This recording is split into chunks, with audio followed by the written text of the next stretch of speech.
Well, I'm going to cheat a little bit because I read in your pre-interview about your take on Mary and Martha. Yes. And so I wanted to hear a little bit more about like how you feel and how you relate to the story of Jesus with Mary and Martha, because I love that story. Yes.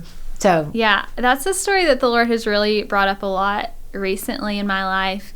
And I think like life's been so busy lately, and it's been like such good things. Like it's been worship nights, it's been planning Uganda, it's been all these things that are good and glorifying to the Lord. But I think sometimes even all that can get distracting. And so the Lord led me to that passage recently. And I just think it's so cool how, Martha was, she was preparing the house. Like Jesus was there. Like she saw it as like, oh, I have to have everything perfect for him. Right. But Mary was just like, I don't want to miss a word. Like I want to sit at Jesus's feet and hear what he's saying. And Jesus says, few things are needed, indeed only one. And Mary chose what was better. Right. And so I think in seasons of busyness, like it's just so important to constantly go back to sitting at Jesus's feet. Yes. Because all these things can be good, but if we're missing that communion with him, if we're missing hearing him speak and just sitting with him, then really nothing else matters. Like the only thing needed is to be with him and to sit at his feet and hear what he's saying to us.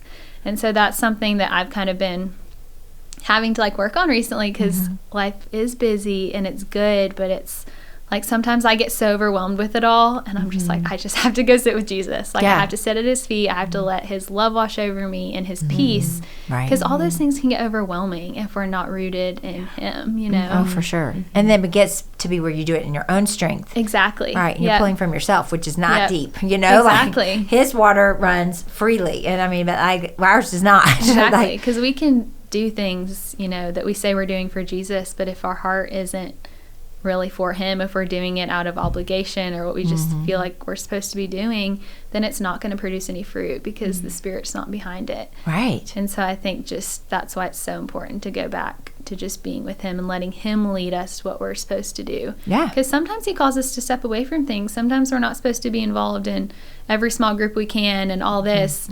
Sometimes it's like the more important thing is to be with him one-on-one, and then all those other things get to just be like an added bonus. Right.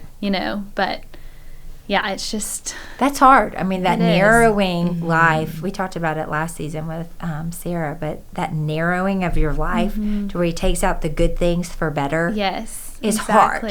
Yeah. Because, like you get attached to some of those other things that are good, like that Bible study's great. Yeah. But it's not the path that, Yes. And sometimes I think we can start to rely on those things to fill us. Right. And then we miss out on just being with him to fill us. Right. When that's like the simplest way to do it is just being with him.